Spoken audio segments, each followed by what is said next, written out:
Honorable Dion Espinosa. And then I realized it's this young man from All Saints Village who has already spoken the future into the present. And he has a very active Facebook page. And he actually composed a song for this constituency and this campaign. And he has been really someone that the other side have been targeting. But I want to recognize you, Dion. I also want to recognize another young man, Tasky Henry, who's here tonight and who's been very active in the campaign, and one who also has a vision for how we can make Antigua and Barbuda a place where he can feel proud to be and to raise his family to grow and develop. I also want to recognize young Miss Shandira Codrington, who is the daughter of Chandler Codrington. She's an attorney and another bright prospect for the All Saints West constituency. And there's one other young person that I sat and I saw. Who's that young person? Collie? Youngish. Yeah. Well, Brother Ferris, where are you? In between? But let's recognize Brother Ferris as well as another young person who is really making strides in this constituency. Now, I'm doing that because we're here tonight to talk about the 7 pathways, one community. And those of us here who are over 50, any pathway at this time is really not for us, because the good book says 70. So by the time you reach 70, you're already in preparatory stage. And they say if by reason of strength you go beyond the 70, then so much the better. But we're really here for the young people of Antigua and Barbuda. And that is where I believe our focus needs to be. And we're talking about 7 pathways, which I will go through each one, because it's about quality of life for the future. And Tasky, can you bring the map of the constituency for me, please? This constituency of All Saints West, which I've really fallen in love with in a very serious way. I had this prepared so that I could get a picture of the constituency. All Saints West, in terms of the electorate, consists of almost 10% of all the voters in Antigua and Barbuda. And in terms of landmass, it's about 20% or more. It's a large constituency with tremendous potential when you look at it and you study it. It's a constituency that's completely landlocked. Even though we are an island, this is a constituency that's completely landlocked, touching almost every other parish in the country. And thanks. What is important is that, to use the words of, I think it was either Trey or Chandler, we have the potential to become the model constituency of Antigua and Barbuda, because All Saints West has the attributes to be a model constituency. And how do we do this? This is a time in our history where we must move beyond simply saying, this did it or that did it. We must look to see how can we create a new future based on new ways of doing things. And so the issues of infrastructure, of health, community development, youth, all of these must be brought into one package so that we can create a new future, mainly for the young people who live in All Saints West. I've spoken about infrastructure in many of the interviews and meetings that I have been involved with. And that's because when you look at the constituency and going through every road and every valley and every vale in this constituency, you see that there are two sides to the equation. There is the side where private individuals are expected not to pull the community down, but to build the community up. And I would say, by and large, the members of the All Saints West community have done that very, very well. You have so many nice homes in the community. People buy their nice cars. But then the other side of the equation that you are expected to be that you expect to be fulfilled is being completely ignored. And that's infrastructure, to have a community that's a modern community. There's no reason why All Saints West should be in the condition that it is in, especially as far as the road infrastructure is concerned. You pay for it. They recently increased your license fees by 40%. And you ask yourself, what has come of all the money that has been collected? And I just want to say a word here, because, again, if we keep on doing the same thing the same way, we're going to continue to get the same result. And what is the result? The result is a bad road network throughout Antigua and Barbuda. But you can really see it and feel it here in All Saints West. If you go to the bank and you say, I want to build a house, lend me some money. I don't know any bank will tell you, okay, hold this $40,000 and see how far it will carry you. The first thing they're going to ask you for is a plan. What is your plan? We have a ridiculous situation in this country where this government told us they're borrowing $100 million for roadworks, and we haven't seen a plan up to now.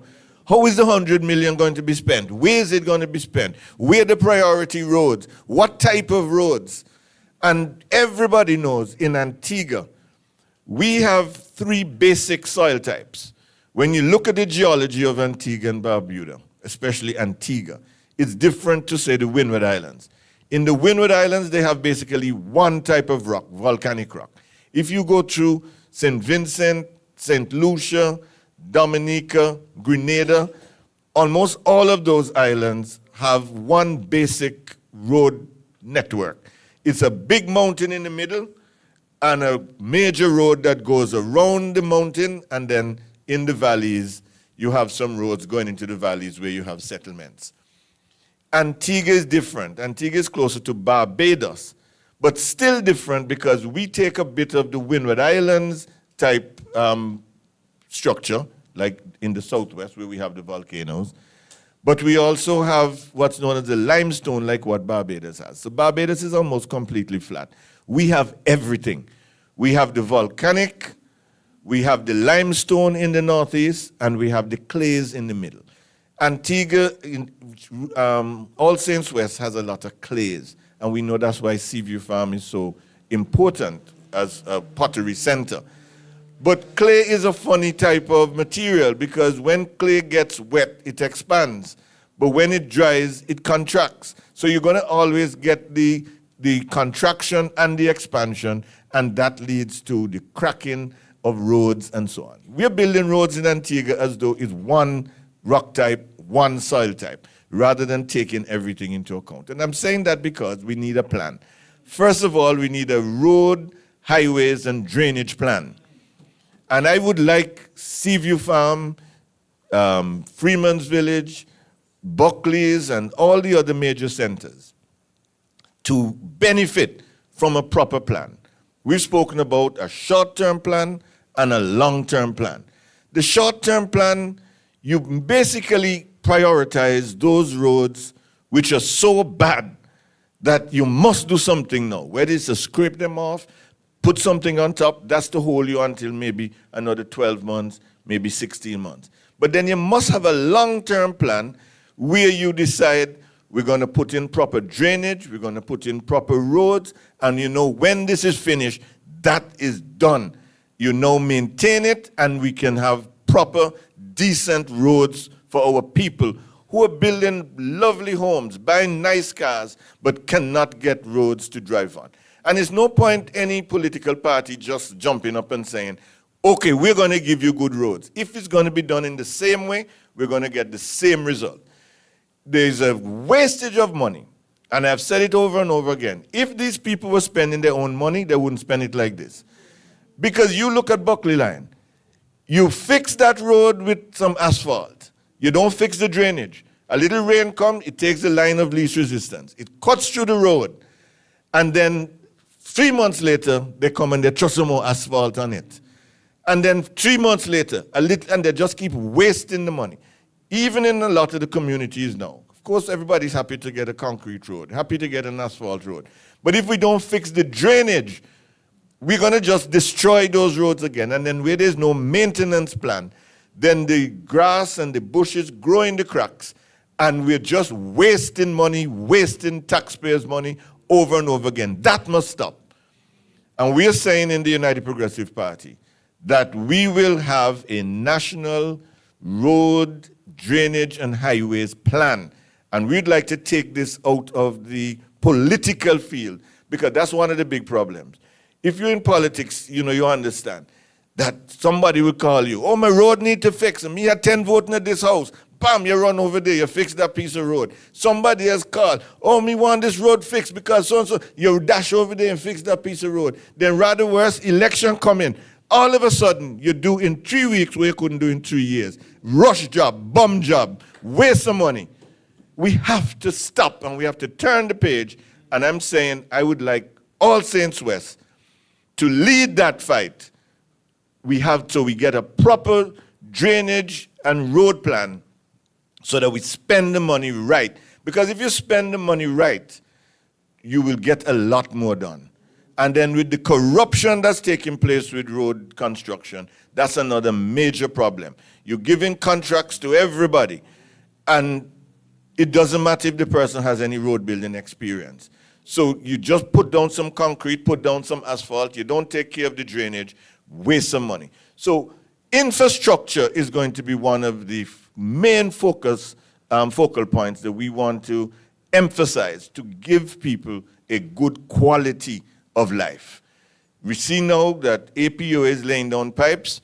What we're hoping is that there could be some coordination so that when you lay the pipes, then you do the roads, and then you do put in your drainage with the roads, and this is a community now that's properly developed. You name the streets. Everybody here, I'm sure, has traveled. You go cruises, you visit your friends and family overseas, and you know what a modern community looks like. You have a road, the road has a name, the houses have numbers. There's no reason why we should be living the way we live in. You're giving directions. Where you live, come down by the dump street. You take a left by the dump street. When you come down a little further, you meet a white house. Swing by the right house, and then you see a tamarind tree. And under the tamarind tree, blah, blah, blah. Come on, man, this is 2026, and we should not be accepting this. We just shouldn't be, because we're not talking about anything that's beyond our reach. I lived in Canada a little bit, spent a little time there, and I said the only thing they have over us is organization. They're not brighter than us, nothing. They just organize their societies in a way that their people can benefit. We, on the other hand, we are prepared to give our people a bum job for everything, but what is sad is our people are accepting it. And that must stop. And we must demand more, because when you spend your money, you're paying your mortgage, you're paying for your car, you deserve to drive on a good road. It's not a favor somebody's doing you to give you a rush job, bum job just before an election. It's not a favor.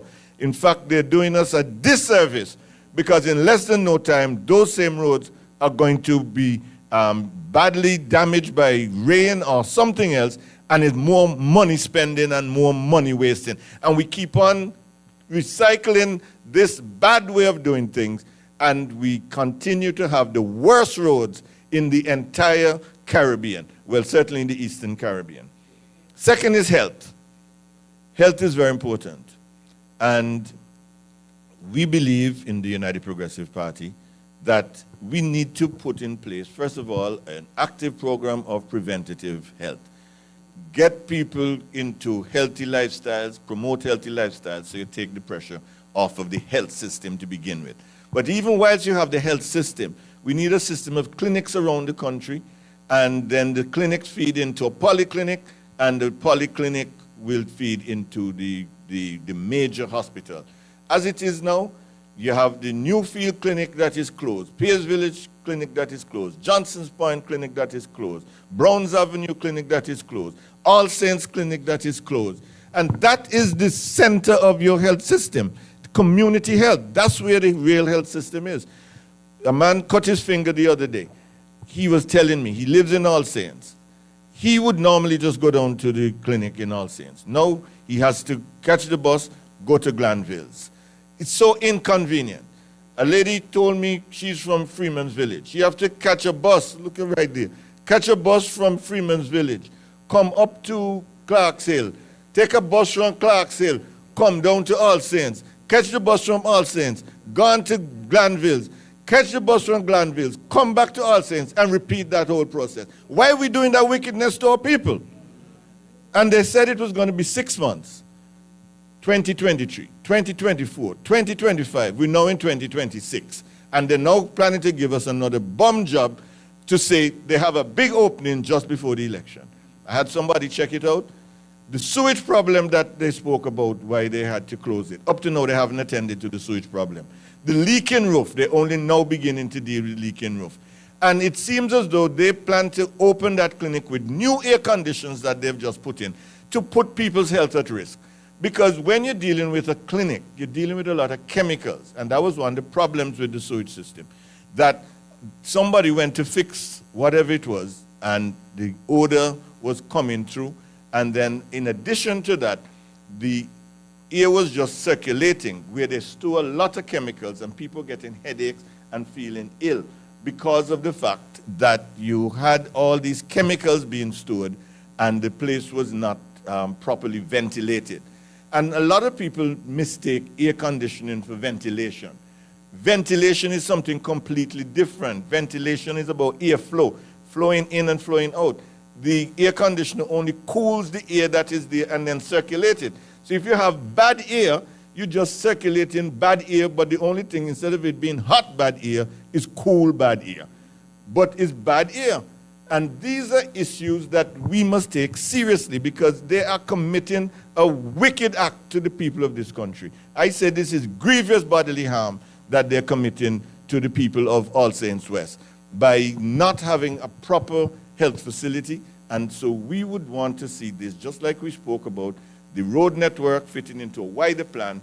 The health care must also fit into a wider plan that makes sense. The third thing is jobs. We spoke about that. I don't want to repeat what young Trey said, because that's what we're talking about again, opportunities for our young people, so that they can be gainfully employed, not necessarily working for somebody, but also investing and working for themselves. Fourth one would be small business and entrepreneurship. We know all about the need for us to have like an incubator system. The UPP spoke about that in 2023. Like if you have a small business, a little idea, we set you up with what we call an incubator. That means instead of you having to go pay rent, which already is going to cut into your revenue stream, we would give you a place, we would give you assistance to help you with your accounts. Here's where you can employ young accountants who've just come out of college. You give them an opportunity to help other young people. You build capacity in that way. These are not difficult. When we're in office, we established the Antigua and Barbuda Investment Authority. And that was the purpose of the Investment Authority, to help young people, to help people with their businesses. This government came in 2014. They don't like systems like the Investment Authority where they're not in control. So they wipe out that way of doing things. And now to do anything, you have to go and beg a minister. So they like that. So you come and beg somebody to help you get a little blight, you get ahead. So then you're dependent on them. You feel as though they owe you, that you owe them because you had to go and beg them. What we believe in is creating systems that you don't have to run to any politician to get what is yours. The system works. If you get a piece of land, you have the criteria. First time, young, whatever it is, you can get the land. Not you have to go and beg and see how you can pull a string. These are things we must change in Antigua, and it's not too late for us to change. We have an opportunity to make a change on the 30th of this month, and we must let everybody understand it cannot just be an exchange, because that's not what anybody wants at this time. Antiguans are hungry for real change. Real change, which means that you pay your tax dollars, you want value for your money. Not you pay your tax dollars and then they come around and bribe you with your same tax dollars. It is vulgar, it is an abomination, the way they're just splurging all this money all of a sudden. Where we couldn't get anything done for so long, and then all of a sudden you're getting everything done, and it's not being done properly because it's not their money. And I say it again, if they were spending their money, they wouldn't spend it that way. And if you were spending that money, you wouldn't spend it that way. It's only because it's taxpayers' dollars, they believe they can just waste it as they like. The fifth thing would be youth education, sports, and technology. This is another area where we would want to emphasize in terms of training, how we get sports and technology as central to the development of our young people. Because those are areas in today's world. In the old days, it used to be 3 professions: law, divinity, and medicine.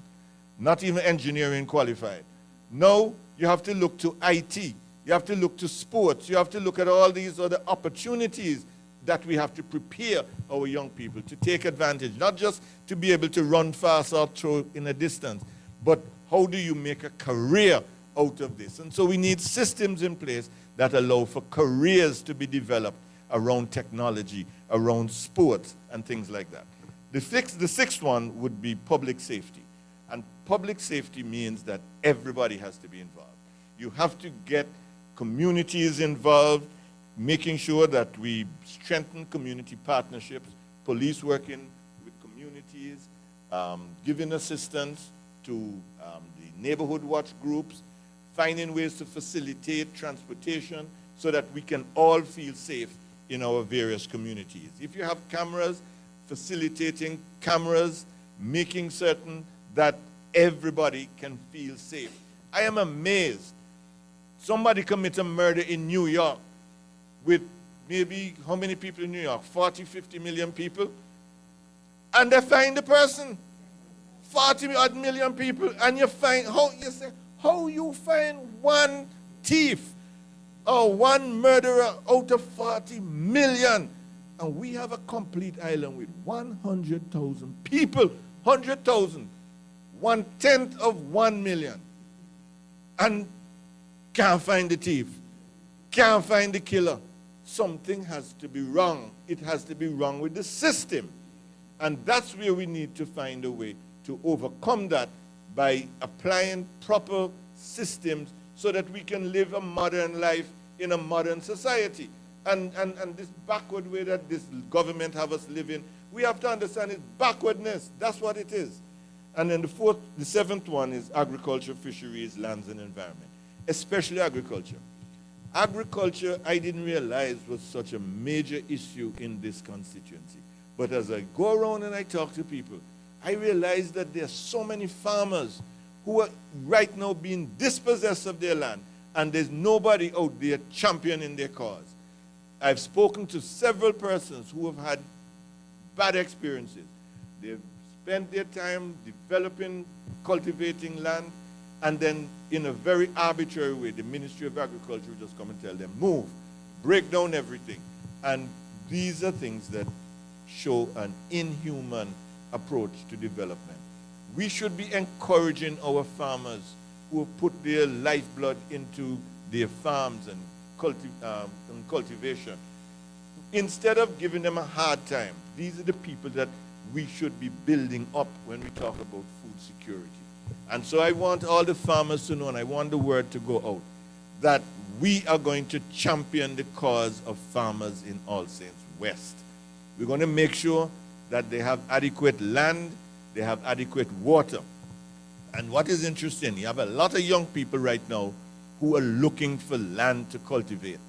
I know a group of young people who have a nice business right down there in Law Pasture, and they sell every Saturday. They want land. They want to expand. They want to be able to grow food. They want to be able to feed people. And yet, to get a piece of land, everything is a rigmarole. Everything is a put off, a bluff. Why do we do that? Why do we do that? We do it because we do not have the respect for our people. And these are the things that we have to begin to demand, that the government must work for you. And that is our slogan for this election. Government must work for you, not work for themselves. And when government works for you, government facilitates farming through getting you the tractor to plow, as Brother Chandler was talking about, getting all the various things that are necessary. These are the things that need to be done. I know I have spoken much more than 5 minutes, but anyway, I had to get through my 7 points, and I want now for us to have an interactive session. But in closing, I said to some young folks a few days ago actually, understand when you run in behind Labour Party hoping to get this amount of dollars or that amount of dollars, you're better than that. You're better than that. I said, look, you come today and you ask me, give me one dog. You know what a dog is? Okay. Give me one bill, right? You know what that is? $100 too. If you get puppy, you know what a puppy is? That's $50. Right. So if somebody tell you no, you know, this is what they want. I say, look, my vision, and I hope it will be fulfilled, is not for me to give you $100. I'm hoping in another 5, 6 years, you can tap me on my shoulder, and when I look around, you say, hold this. And you give me the $100. Why not? If we can empower you,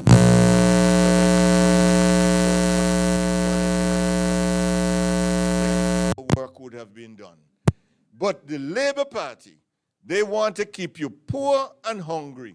So you're always running behind them, and they make you feel as though you are obligated to them.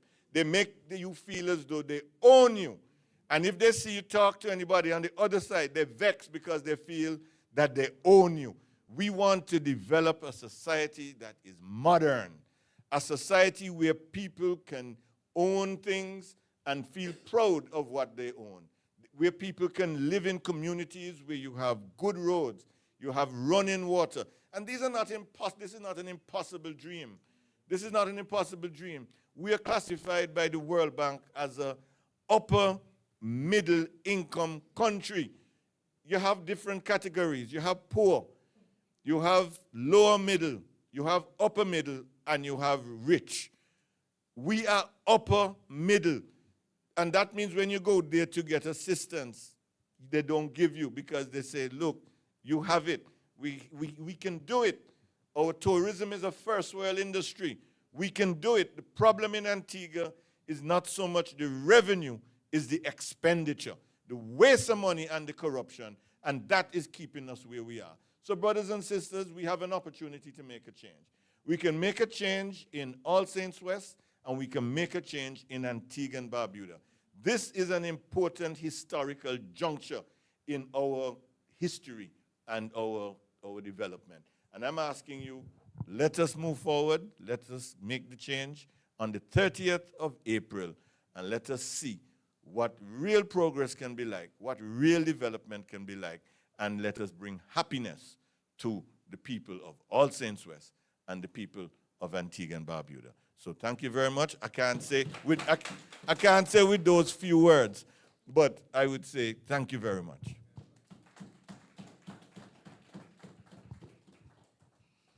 Thank you very much, Brother Lovell. Ladies and gentlemen, we're at the point where we're going to now turn the mics over to you. And the first person that I would call is going to be Mr. Samuel.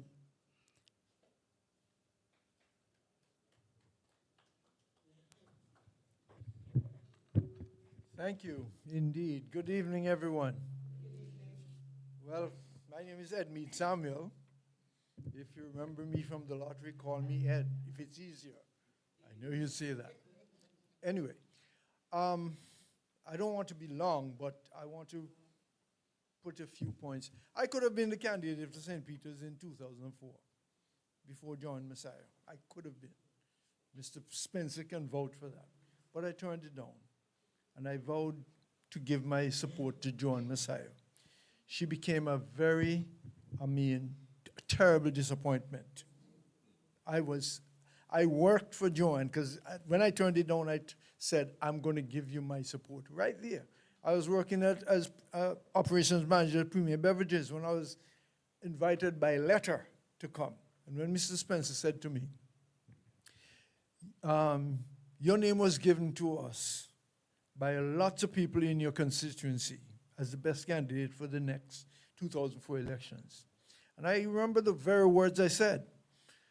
And I said, I thank the people for having the confidence and so on in me.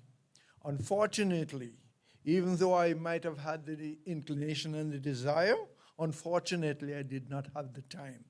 So I turned it down, and I said, they said, well, this is the other person. And this was Joan Messiah. I said, I'd be glad to give you all the support that I can. And I did, right? Unfortunately, like I said, she was a big disappointment. I have to be brief. But I spoke to Harold, because, Semper Virens, grammar school. And well over a year, maybe 2 years ago, and I asked Harold, please come back, please come back. And Harold said, no. They're going to say I'm bad man. And I said, Harold, please. When Barbara, told me that she made the decision to stand down, to allow Harold to come back, I hugged her and I said, this is commendable. Because very few people, yes, very few people would want to do that. They think of themselves only. And for her to do that shows that she has an enormous amount of integrity. I was so touched. I was beside myself. So I said, Barbara, I am so proud of you. Now, we all have some work to do, because this election is very crucial. I want us to work like the Son of Man, as they say, to bring home this constituency, because they're going to try all kinds of skullduggery, and we know that.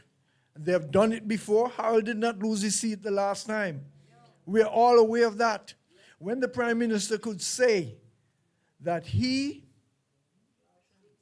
transferred people out of his constituency, illegal like anything. And yet, the last time they could not even celebrate, because he said they were going to win all 17 seats. And when they saw it was that close, they were nervous. Okay? But we have work to do. As I told Harold, I've done my job. And I have said to some, I have to say it still. The reason why it was that close the last time, quite a lot of our Antiguans from overseas came home to vote. They pulled it off early this time to thwart that. Okay? But I'm still able to get 1 or 2 people to come.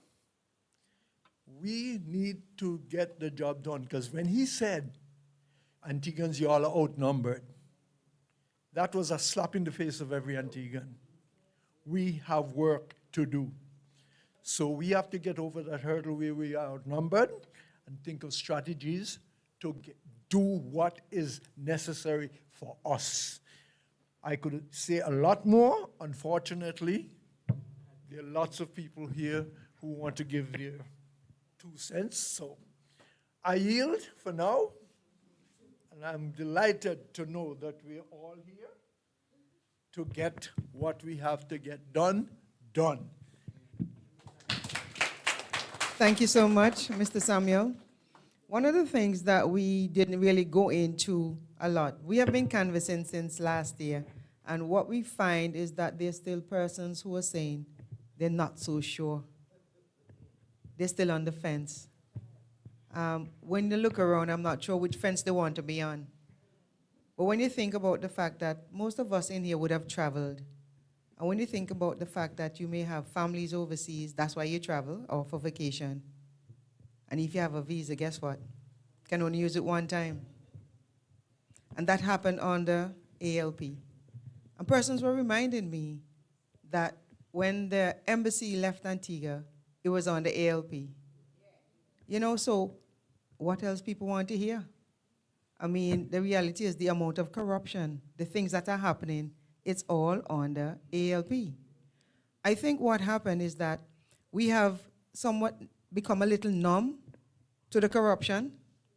So when persons come and they're more organized and you can follow the process, you're kind of like saying, I wonder if I should trust that. It kind of look little too simple. But that's how life should be. You should be able to see and connect the dots. And when you can't connect the dots, it's because something is wrong there. So I'm asking you, I'm urging you to speak to the persons around you, because what's happening now that Brother Samuel spoke about that, there are some people that's on the list that we can't find. There are some people on the list that are still dead, and they're still on the list. And when we're hearing things like, oh no, we go to funerals. Oh no, you know, we're connected to the civil registry. Once somebody dies, we know. That's not true. We have people who are on the list that was published in December 2025, and they're dead long time. So why are they still on the list? So when we come and we say, and we call you, do you know so-and-so? Because you're supposed to know your neighbors, you know. So when we call you to ask you who these people are and you can't find them, we think that these people need to be off the list. Because we want process, we want processes that we can follow, we want organized systems in place so that we can say, because there's only 100,000 people in Antigua, and how many persons on the register? Maybe about what, 40 persons, 40,000? So it's not a lot of people. So we want systems that really work for us and not against us. All right, brothers and sisters, who is next? Who would like to speak, ask a question? Did Kali? Brother Otto?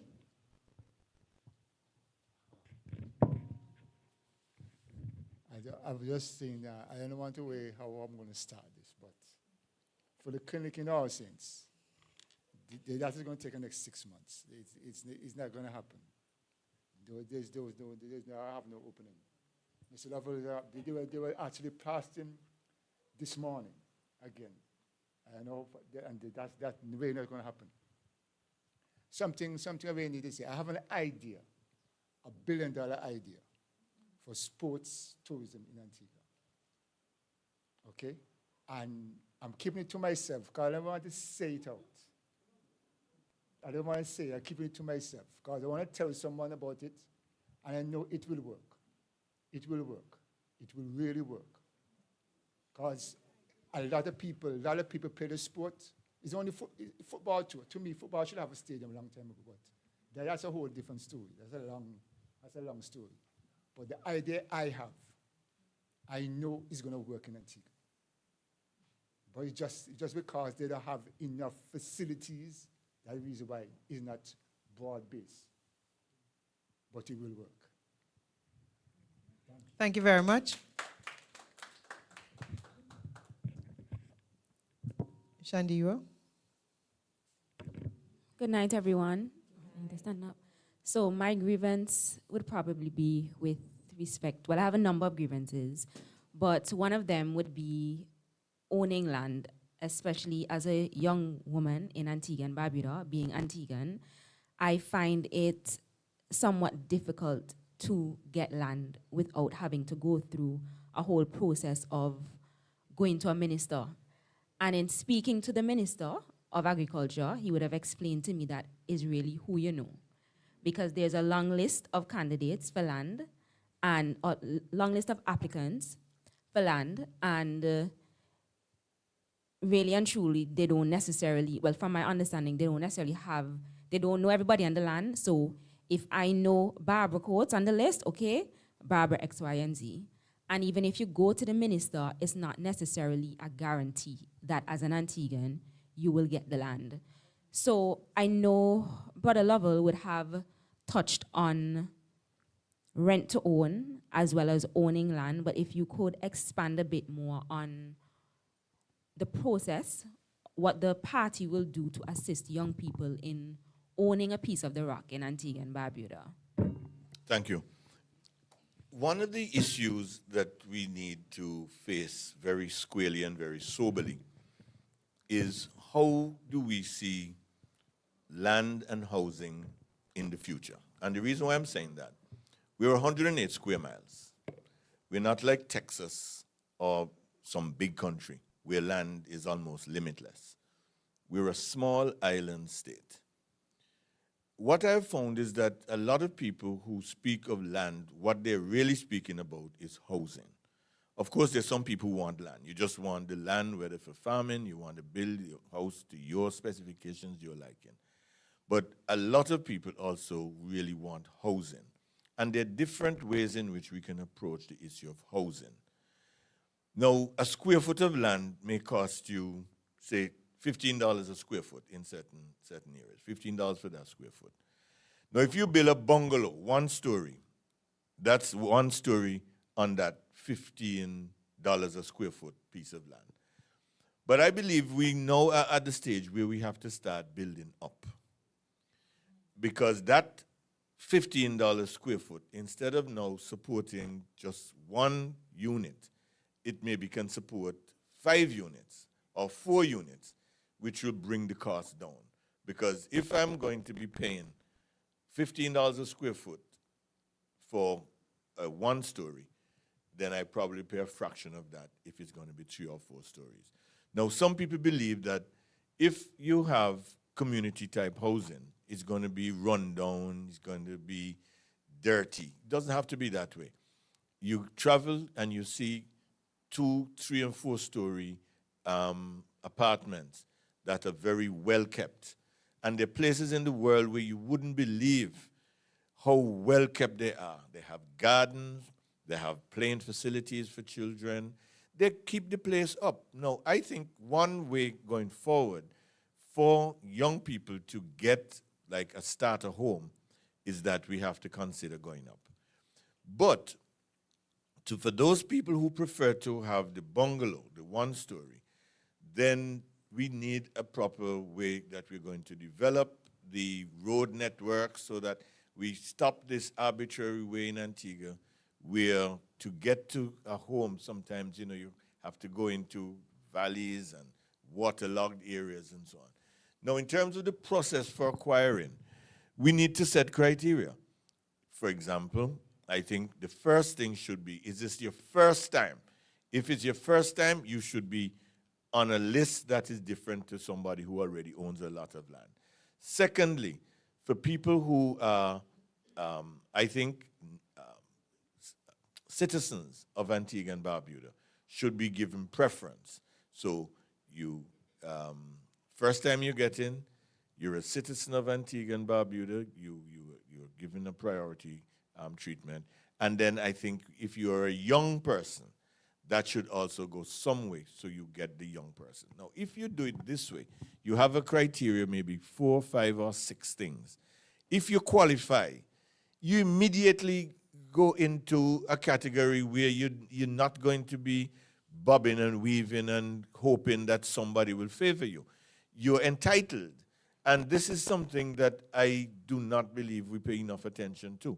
That if you're born here, we should treat it as an entitlement, because when our forefathers were fighting, one of the things they were fighting for is access to land and the right to own a home on a piece of land that you can call your own. That is one of the things that our forefathers were fighting for. And so today, we should not have to be going through the type of long red tape and unfair system of allocation that we are going through. And it can be fixed. But again, we need the political will to do it, because it's easier as a politician if you don't fix it, because then people have to come to the politician to get the land, and then you owe the person feels obligated to the politician. And so there has to be a political will to change that, so that you can get a piece of land, not because of who you know, but because you meet the criteria which apply to everybody. And on that basis, you get a piece of land. And we can solve that problem. But there is no political will to solve it.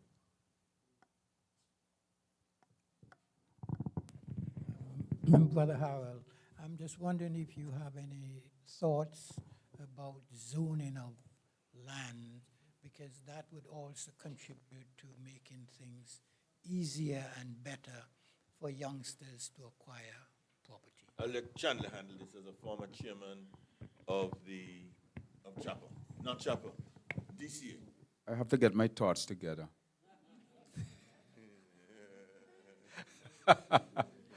Yes, there is a requirement to have zoning.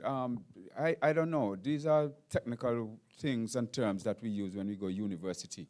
I don't know if it is truly applicable to small developing states like Antigua and Barbuda, but nevertheless, we cannot operate willy-nilly, helter-skelter. We have to have zoning areas where we can determine where houses are going. We require lands for food.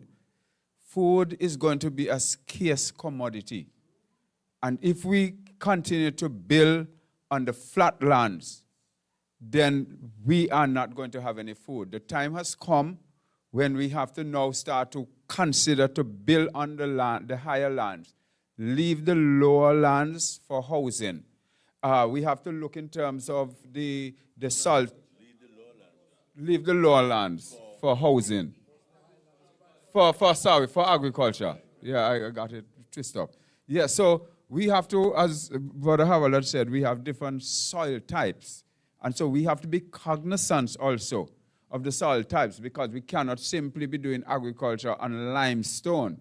That is not going to be a productive thing. So there are many factors. We do have a land development policy which was developed, and so all we have to do is to revisit it. They have it, they know that it's there, but they do everything helter-skelter, and so they have no need for that. They just give out land anywhere, even though even middle road, and so I see they just give out road. That's so ridiculous. So this is what is going to have to be implemented. The division according to the soil type and according to the higher landscape. So we have the document is there. It's just like traffic. The laws are there. It's just simply to be enforced. So we're not going to reinvent the wheel.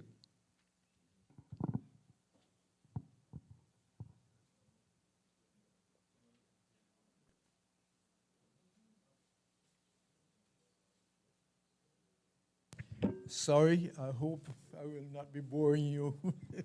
Anyway, I was at Diamonds during the UPP time for 2 years.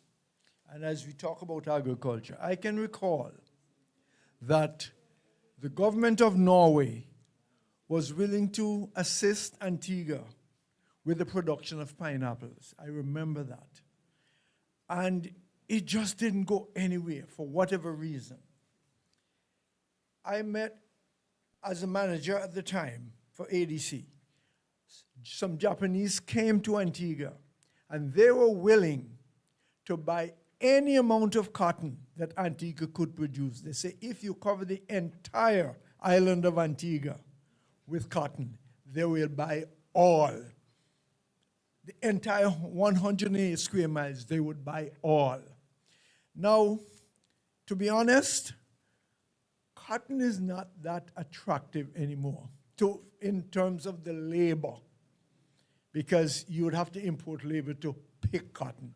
And it's not an attractive industry in that regard.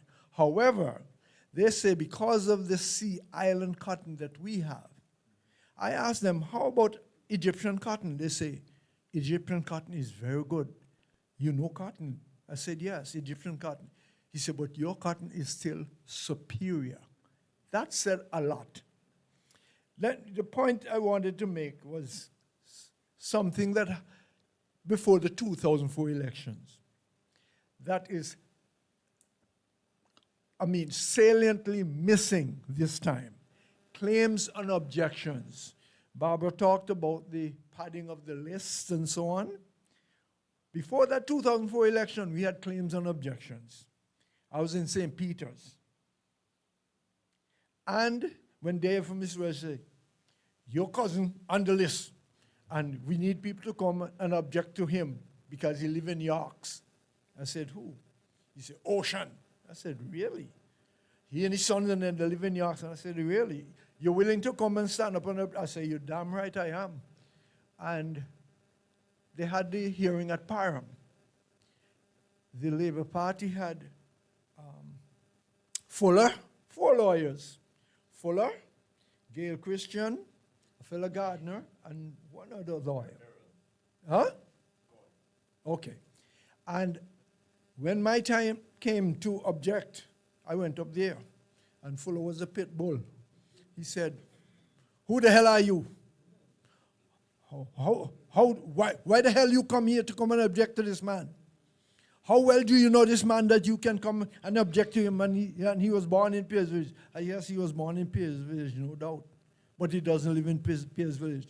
How well do you know this man that you can say he doesn't live in? I say, they're my cousins. Case closed. Take them off. They were taken off the list. Then my brother Farmer, a young man who lived in Glanville, was on the list also. That time Asset was padding the list, you know. He went to object because we knew the guy. So when Farmer went up, the same question, how well do you know this man that you can object to him? Farmer says, he has a child with my daughter. Case closed. He lives in Glanville, off the list. All these things are absent now. So they're getting away with a lot of skullduggery. We cannot ignore it. Last thing I wanted to make, and this is more, mollifying. I remember when Barbara stood down. I'm still in my farming, right? And at the market, that's like a university on a Saturday, I can assure you. Somebody close to an ALP candidate came to me and said, I think Antigua has had the best sleep in the last 3 years since that pronouncement. I said, what is it? Brother Harold is coming back. I agreed. Thank you.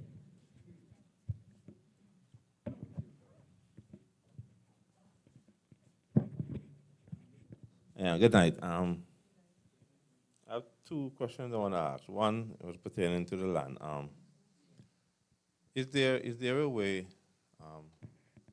UPP gain the government, would they put something in place that, okay, you can't tell a person how much land to buy really, but is there a cap on how much land a person can buy? The reason I say that, a person will buy a piece of land, they live on, then they buy 10 more pieces of land, only for profit, because they have no developmental plan whatsoever. They buy government land for 350 square foot, they keep it for 2 years, they sell it for $15 square foot, right? And whereas now, the same person that can't afford a piece of land have to go to them because government takes so long to get them a piece of land, all right? Next thing also, people buy land. I know they have some land there that people bought since before you people came into office. Land them till they sit down, they're full of bush. You know, they're not developing them, they're not doing nothing, and they're just there. Is there something can be put in place, like when a person comes to invest, they put a performance clause? I know everybody don't have money to build or whatever right away.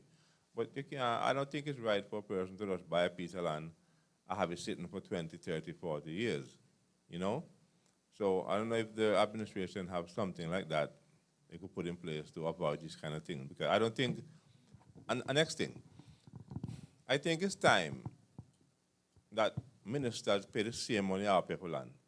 Minister can't go buy land for $1.50 a square foot, and then one minister can have like a 25 acres of land, and they build what they want to build. You know what I mean? If a minister has 2 pieces of land, he can't buy no more. Because you go and buy, and then the small man can't buy no land. That's just my point. Now, one more thing. There is no affordable housing in Antigua. Does the administration plan to put something in place for affordable housing for young people? Because given that 40% of the government sector make less than $2,000 a month. You can't buy a land, a house with $2,000 a month. You know? So I just want to know if the administration would really subsidize housing for young people and mothers who making their kind of peanut kind of change. Either that, either put a substantial raise on their income.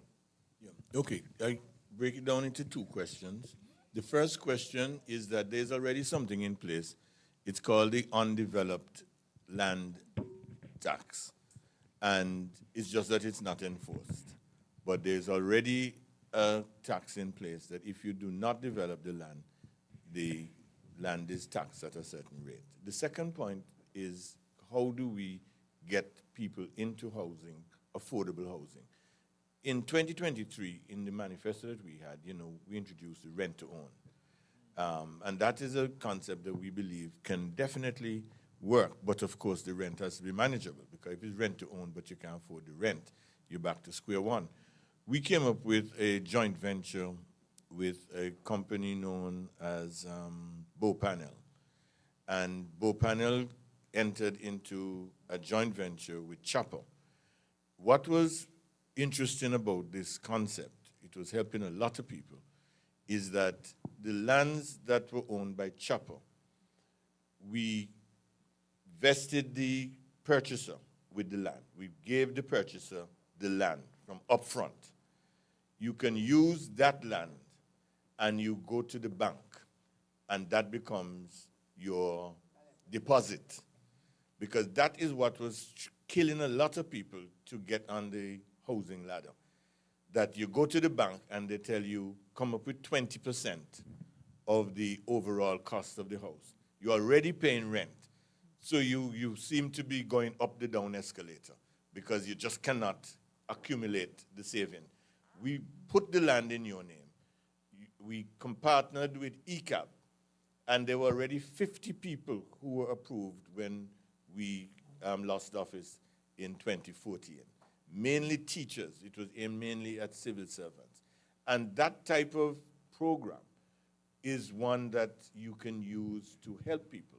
Now, there's nothing written that told us this is the way it is to be done. That came as a result of discussion, negotiation, and it was one way to help. So that is a form of subsidized housing. But we also need to find a way to get housing down to a point where we had said that the monthly payments would be under $1,000. And I think for most people, you have to, if you're going to get them into affordable housing, you have to go at the rate that they're now paying for rent. So if somebody can pay $900 for rent, $800 for rent, $1,200 for rent, that is the sort of range that you have to be looking at. And you have to build a system so that they can get their own house paying a mortgage, which is equivalent to the rent, $8,000, $9,000, $1,000, not $2,000, $2,500, because right away you're excluding most of the working people from that category.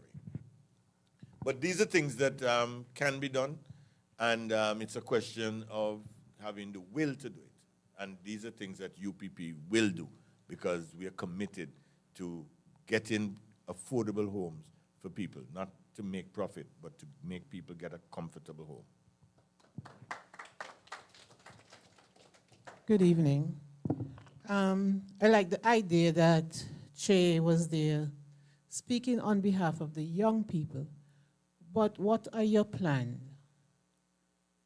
Because I say, what are your plans for the youth in the All Saints West constituency?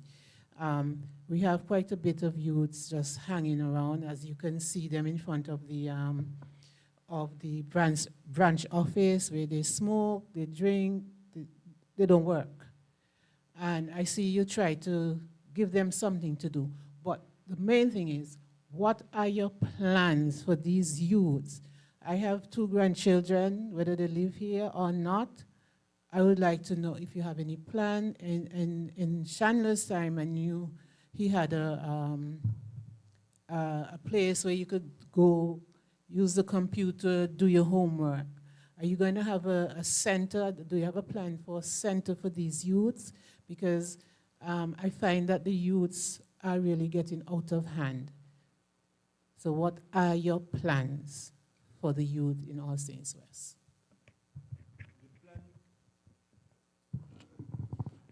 One person that I was speaking to in that same area asked me that question, which is where I use the term opportunity. And by opportunity, it means allowing young people to become the best of themselves that they can be. So I went around and I asked, what is your vision for yourself? What would you like to do? Some said farming, some said they want to get into entertainment, some said they would like to own a business. That is where you have to begin, so that you are not creating a plan and then tell people to fit into that plan. You find out what is it that our young people want to do. And then the role of the government or the political system is to allow them to achieve that which they would like to achieve. Now, take things like the computer center. Trish spoke about that earlier, that under the UPP, we had the GATE program, and the GATE program was instrumental in making computer facilities available to young people all over the island. But that is opportunity, because those people did not have the opportunity to use a computer facility or to own a laptop. So we gave them the opportunity. When you talk about business, I use the example with one person who said he wanted to go into a water business. So I said, so what's going to make your business as water more effective than the water that is being sold? He said he have a vision to do rainwater, pure rainwater. So we use it as an example. So when you say what are the plans has to be like what we spoke about with the UPP manifesto, creating opportunities for young people to develop business. You have to teach them marketing and make these facilities available to them so that when they want to invest, they don't face all the risks for themselves. And that means training programs, incubator programs, all of these to help them. Making sure that you can place people in jobs who may not want to go into their own business, but who are looking for a job. Use the positions that we have to place people in jobs that are currently existing. Making land available to young people who want to go into farming. And not just give them land, but give them land and make sure they have access to water, make sure they have access to plowing, the things that we heard about.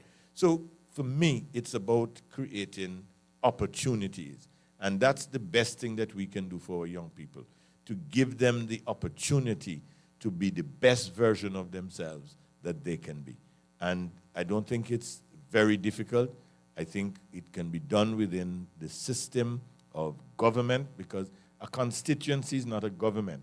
And so there are very limited things we can do. I could talk to you about doing after-school classes. These are things that are important. But in the end, that's not necessarily going to create the type of individual that we want. But these things will help. So after-school classes, computer classes, helping with coaching, with sports, all of these things are things that will be done and can be done. But I believe that there's a bigger vision, because you must be able to make that person the best version of themselves. That's how I see it.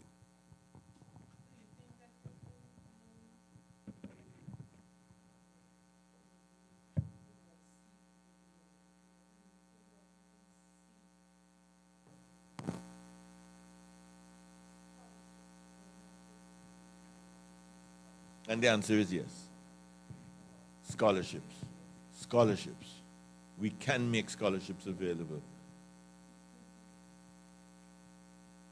It's very important. Scholarships are very important. And we started with that. But again, you see, those things come more as national policy.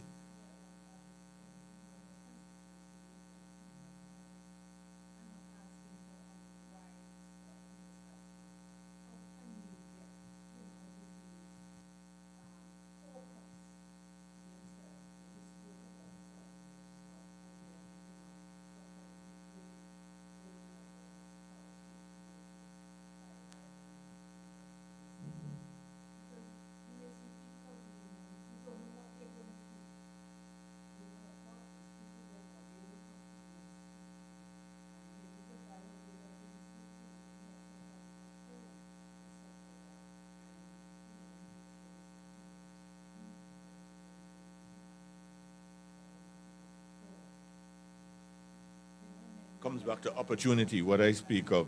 Everything is about opportunity, whether it be educational opportunity, a sporting opportunity, whatever it is, because that is the role of government, to make you achieve what you want to achieve.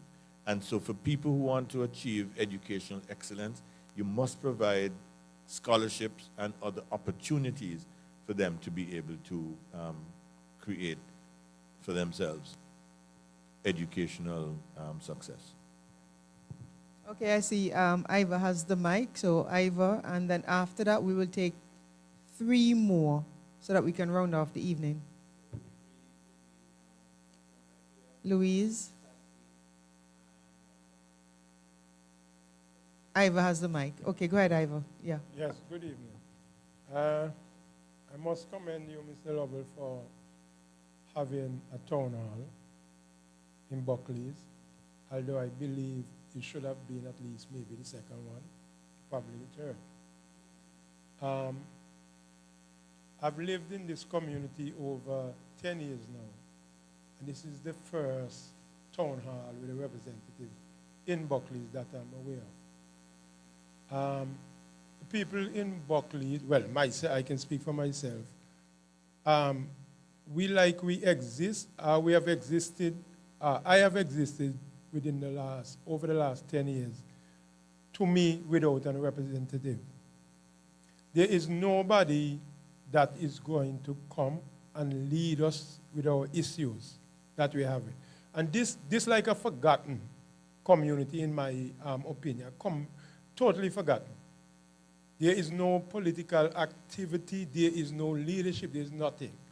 APA is destroying us. A lot of people don't want to hear it, but let me tell you, APA is destroying the people in this country.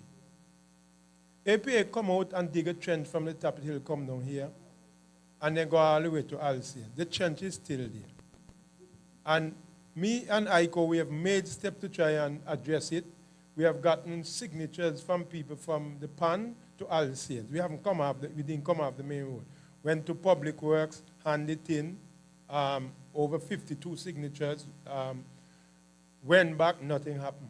The bottom line is, in contact with the farmer representative, with Mr. Brown, or he can't get nothing to do. That is not how representative supposed to be. We are the people that elect you to lead our community. We expect you to be on the forefront of this leadership, whether it's your party in power or not. Don't go in there. So I don't want you going there if your party is successful and we're being ignored, and because your party is in power, you're not making waves. And this is happening too much for too long, that the person that the people elect just toe the party line and don't stand up and fight for the people that carried you there in the first place. So I'm asking, if you're the representative, whether your party wins or not, what kind of representative are you going to be? What can we expect? The people of Buckley, I cannot speak for the rest of the constituency. I only know what is happening or what has not happened in this community over 10 years I'm here. What are you going to do for us in terms of leadership, in interaction with us, for the many issues that we have been having over the years and still have. Thank you. Maybe I can even start to take a little bit of that question. But yeah, when we talk about the All Saints Clinic and the advocacy that has been put in place, that is an indication of the kind of representative that Harold Lovell will be. But I'll let him speak for himself, but I had to throw that in. Advocacy is very important when you're not in government. You must be a voice out there. That clinic, for example, we took it up when it was 900 and something days. And there are people who didn't even know that the clinic was closed, except those who were directly affected. Today, a lot of people are referring to the clinic and how long it has been closed. That has come as a result of advocacy. They've been trying to see how they can push it to finish it. That has happened only because of the pressure that we put on them. So I think when you're in opposition, you have to put pressure on the people who hold the power. And if you are in government, it's the same way. You're there as a representative of your constituency. And therefore, you have to be the advocate, whether it be in cabinet or in parliament or wherever, for the issues that affect your community. So that's where it really is. And of course, where you can use your network of contacts to get things done, you can do that. And you can do that, for example, the point was raised by Collie, maybe you can help to get a scholarship because of some contact you may have either locally or overseas. You can help maybe to get something done in the community.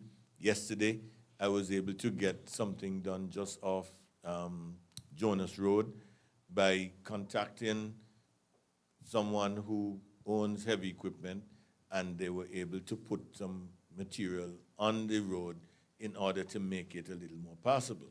So you can do these things when you are in opposition, but in the end, it is really being in government that gives you the leverage to really do the real things that you want in a community. But I would say that if I were to be successful, but the UPP were not to be successful, I will raise hell by constantly drumming the points that affect the All Saints West community: road infrastructure, health, water, and broadly speaking, which is not peculiar to All Saints West, the cost of living, the type of measures that need to be taken, providing opportunities for young people. And so the 7-point plan that I went through, that's a 7-point plan to be implemented by me as representative, whether in government or out of government. Not necessarily to be able to do everything that I would want to do, but certainly to make enough noise and to shake enough and move enough that I would get, if not all, as much as is humanly possible, achieved.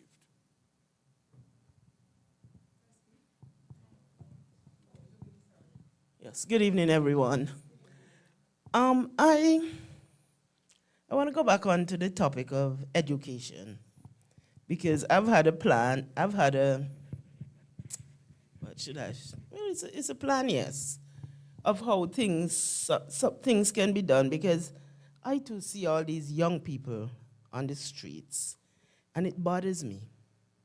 And it's even worse now. In the past, it was bad, but now it's worse, especially with them and the spliff in their mouth, and I guess it must be something that's some sort of, gives you some sort of identity. But my idea was, and as I think about it, in All Saints West, and it was not an idea for All Saints West, but I see the place in All Saints West that could be of use, because constantly I hear everybody talk about the youths. And we are aware that our aging population is getting larger and larger, maybe even more older people than younger people at the rate that they're going today. And so I think there can be a synergy with with them. For example, that place we have in Sevier Farm that they bought to put the psychiatric hospital. I see that as a center where we can have the elderly with all these skills. And so you can have whatever, whether it's entrepreneurship, they want to do accounting, they want to be carpenters or accountants, seamstress, tailors, whatever, that these centers are there. And so the young people have the opportunity now to come in from wherever in the island and be there to get that skill, mostly skill-based, right? And so if you have a center set up like that, and for me, even if it has to come to a situation where it is mandatory that they go there, because if you see them on the road, the parents responsible as well as them. Because parents today are not taking responsibility for their children. When they become a teenager, it's as if, well, they have become an adult, and so they don't see the need anymore. So if this center is there, the school bus pick them up, they go around to whatever the community is. If there is one in each community or it's just a central place, I like to call it a farm. A central place where everybody can go and you have all these different stations. Something nearly like even like the incubators, because it could be that, where they start, right? And so everybody comes into that place and they go to whatever. As you say, you ask them, what are you interested in? You have it there available, and they go into that. Okay, that's one thing. Another thing is the infrastructure. And you spoke about, seeing what roads are necessary and that sort of thing. I think it would be good also if, I don't want to say zoning, but the country can be divided into, yes, zoning or sections. I mean, we have enough young people who, as you say, have gone to study engineering and these sort of things. So we have 6 of them in public works. You divide into 6, and you're responsible to check your area to see what needs to be done. Because this road situation is terrible. And it's not about when somebody complained that All Saints Road is not up to standard, they come and put some fudge. I don't call it sugar cake because it's fudge. Sugar cake have most, And then somebody may say Buckley. But if you have somebody is responsible for that area, he has his team, and that is all that they're responsible to do, to check to see what is happening, and before it gets too much out of the way, because, as you know, ABLP, they don't have any sort of maintenance plan. They maintain nothing. And so that maintenance will be there so we don't get craters. As you see them do, you do whatever it is the engineers know, I don't know, to get that thing on board. So that's my 2 cents for now. Very good.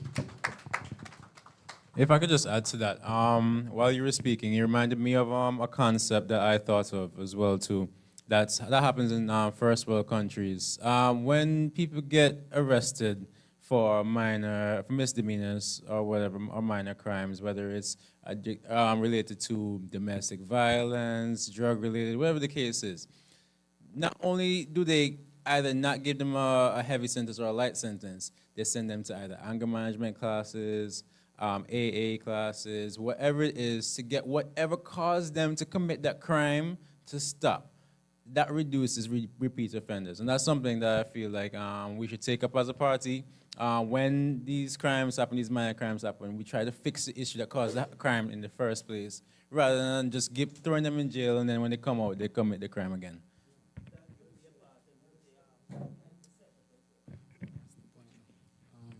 Good night. Yeah, I think I kind of lost the point that I wanted to bring up because that's fine. It's regarding the young people. I think, Collie, you asked a question. So for me, with the young people, sitting down on the blocks. I think that when you meet them, you should encourage them to have a goal and a vision for themselves. I remember like about a week ago, I was in the village, CV Farm. I'm from CV Farm. And I was speaking to some of the guys, and they were like, call Lovell, I want to talk to Lovell. So okay, sure. So I called Mr. Lovell, and the guy was like, so Lovell, what going on? What plans you have for the youth or whatever? And I like the way that Mr. Lovell responded. Mr. Lovell asked him, what plans do you have for yourself before I can help you? And up to now, he can't answer. Right? So you see them on the corner, they really don't want to work. Yeah? They rather just come, ask somebody for some money or something. I remember, like a couple of years ago, I actually volunteered for 3 months without pay to get my current job. I had a vision and now have a small business. So, I use that job to, accumulate funds to put into my business. Saying all that to say, it's good to have a vision, instead of just sitting down as a young person and not doing anything. So when you see them, encourage them to do that. So that's just a point I wanted to make. Yeah? Good night, everyone. This is Honorable Dion Espinosa speaking. Okay, so issues about the youth. I study financial assessment, and basically it's teaching young persons how can you get into wealth. So it's like wealth creation. So it's called trading in the financial world. That's where I got all of my monies that I actually, when I was younger, at about 16 years of age, I went to Abbott and I was studying banking and finance. So I was like lost in a kind of way, what he said, like being on the street. So I was like, what am I gonna do to gain wealth? So I came up with a brilliant idea of doing mobile detailing, actually washing down cars to earn money. But before washing down cars to earn money, I was studying banking and finance. So for me personally, I was studying how to trade currencies like Great Britain pound versus the US dollar, when it rises, when it falls. And for me, if we teach our young people to how to invest, they won't have to go to mommy to beg a $20 to go and buy a spliff. They would use that money to buy books, to educate themselves, because if you don't implement these type of things in our community, because when Micah Brown had came, I said, Micah Brown, for the youths, I do trading. That's how I gain my wealth. That's how I had my business. My mommy couldn't afford a shoes for me. I literally go to school, my shoes literally open up, baking bread, and I was like, people are laugh at me, but at the end of the day, I'm proud of myself for what I've become, and I'm a little stage fright because I don't usually speak on a mic. So, yeah, so my thing is, if Honorable Harold Lovell can give me that implementation, that I put myself first for the people, I can teach person how to invest in the financial markets, and I teach you how to grow $1 to $2. That's all I have to show you. That's all I have to show you. So the thing is, when I show you $1 to $2, I'm gonna then show you $100 to $200, and then I'm gonna show you how to use $100 and turn it into $1,000. But you have to focus on steady, consistent, compounding growth. You can't think about it as a get-rich scheme, because foreign exchange is composed of $8.7 trillion. The bank's not telling you. The banks are basically using our own money that we save and profit off of it. Think about if you have $1,000 going to the bank from each person, let's say 100 person going to the bank today to deposit $1,000. The bank already made 100,000, but if you want to go back for it, they will give you back. So it's just an instant. Whereas, let's say you have $1,000 US, the bank tell you, hey, Dion, we can sell you for 2.7. Then you go and you buy it for the 2.7. Then now you say, bank, ACB, I don't bother want it. I just want back my EC. They say, I'll buy it back from you for 2.6. So now they gain, let's say it's $1,000 US, they gain $100 on your money. And what I realize, they're not teaching us, our working class, the masses, they're not teaching us to invest our money. They just tell us, go to school, you get a job. A job means you're just over broke. So you're just saying, oh, let me go to higher level and get a dog. You understand? And that dog wouldn't last you. You understand? So if you can put me into a system where as I can teach these people how to invest their money, I will do it for free. I will not charge anybody because I believe in helping people around my vicinity and helping the young ones come off the street from smoking and doing all sorts of things. So I personally believe I can teach person how to trade Coca-Cola stocks, having a small amount. If I can teach you from small, you can get bigger and bigger and bigger, and you just take out and feed yourself. And it takes actually 3 days to get your money back to your bank. ACB is my bank, and that's what I use, right? And I believe that if these things are implemented, poverty will end, and people would know, the elderly would know how to invest. They have their own account. Nobody's touching your money. You invest your money, you gain your money, and you can do what you have to do. You don't have to go and ask anybody for anything. Good night. If I could just add to that, well, Dion, you're 100% right with that. You know, finance is something that's heavily neglected in Antigua. So therefore, alongside teaching investing, I think financial literacy needs to be on the top of the list as well too. Because a lot of young people don't know how to budget, don't know how to do with their money. They don't know how to manage $100, $500, much less to managing $1,000. That's something that's often neglected. So Dion is 100% spot on with that. And I'll just add financial literacy to that list as well too.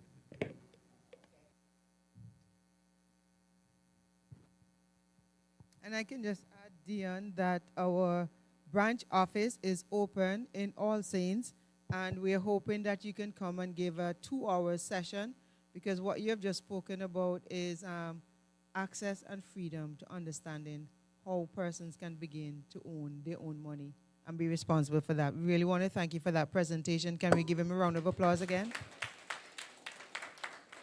And I'll ask that you see Mrs. Walker. Mrs. Walker will come to you because we really want to start something like that. That is fundamental. And it's something that sometimes we in the Caribbean don't know that we have access to it. We think it's only overseas. But it's so important that you can even say, Diane, want to say something, that we can actually trade in the Caribbean as well, Diane? Yes.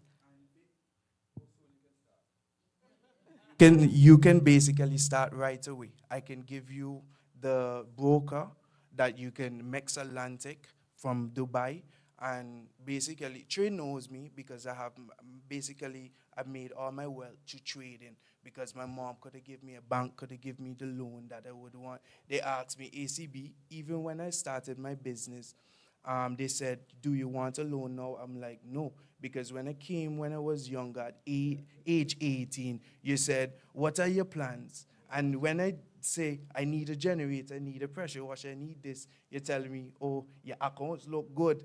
I see a lot of transaction, but where's the money? So I'm like, okay, since you all do that, I will just leave it as that and just do my thing. So I was studying foreign exchange trading, because I study at school economics, the study of scarcity and choice. So I was like, Dion, what is your passion? What is your passion? I was like, okay, I'm gonna study this. A lot of friends that came to me, they say like, you trading, you doing this, you doing that. I make no money. What I did, I said, go on my social media page and you will see and scroll and read. And I say, when Michael Brown was here, I say, Michael Brown, look at what I accomplished. I made $12,000 US off of $300. And it was getting desperate because I realized 300 US is about $815. I was like, this is the last money I have. This has to make it. So I was trading gold, and gold was dropping at the time at 2,500 for every kilo of gold. And the market was dropping. I can literally teach you all how to trade rates, because it's more about rates, numbers, everything. and the market drop, and I say, okay, let me just add more. And my mind said, Dion, you don't be greedy because you're from Antigua. 100 US can hold you for a week. So I was like, okay, continue, do it. And then I do it. And then Trey even saw that I had my own business. And he said, Dion, keep your head up. He said, yo, I'm investing too. But I personally never like to show people. I more like privatize, because the more I show, everybody going to want to do it. And then now, because they don't have the capabilities of actually learning a simple way, like a first step, second step, third step, to actually finish and say, okay, here what? Let me put my money, gain it first, and then you learn after. So while you learn, you earn. If you spell Learn, you get learn, and then you take off the L, you get earn. If you're a person that like to spend money, you're actually ending your cash flow. SPEND, you're actually ending your cash flow. So I show you everything in the financial world that basically you can gain access to. So it's a $8.7 trillion industry, and it's basically US dollars. So you don't even have to worry. Listen, you already have channels saying on it is straight, count him in. So definitely, the office is open, and we're asking you to speak with Laurelyn so that we can establish the time frame, and we can have it in so that Chandler can be your first student. And remind Chandler that it's about consistency, and the minute he sees the money going, it's not right away he wants to deposit it. He has to wait it out, okay? So we really want to thank you for that. That's tremendous. We want to thank God for the opportunity, because this is something that we really want to get into. Because for us, as I said initially, those of us who are in here who look like how we look, we know what it is like to go through poverty. And we want to see some relief. We want to see some freedom. We want to see some shackles broken. And that's why we're here. And we know that these things can be done with the systems and the processes that the United Progressive Party and Harold Lovell will put in place. We have come to the end of our town hall meeting. It could not have been possible without all of you coming. We want to thank you so much. As Ivor would have said, he felt that this should have been the second or the third. It's the first, but it's not the last. It's the first, but it's not the last, because we know what we need in All Saints West. We have said it earlier that we want to see All Saints West as the model constituency. The thing about All Saints West, we have Freeman's Village, which is the middle of the island. We know we have Papa Sammy and all those good things. We have Sevier Farm, which talks about the pottery that's coming on stream, because we do, Chandler and Brother Lovell would know that when it comes to pottery, we have some ideas where that is concerned. We're in Buckley's, and Buckley's had a phone booth. We have Body Pond. We have so many things that's rich in our constituency in All Saints West, and we're here to not just to advocate, but to say, to pledge that we will do well in All Saints West with Harold Lovell at the helm. Thank you so much. Thank you so much for coming out this evening, and we look forward to you. Yes, it's valid.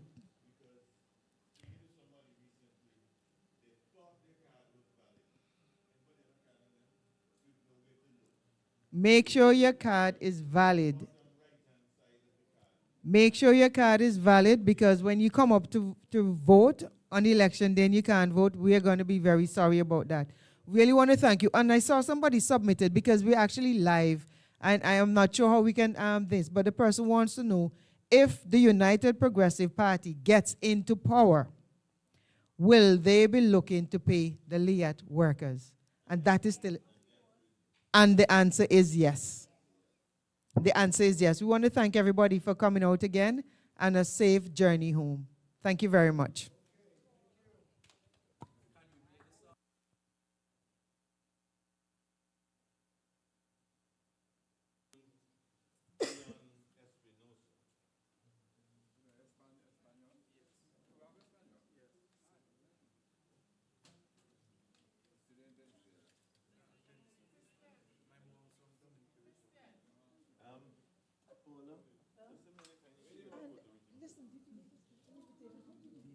I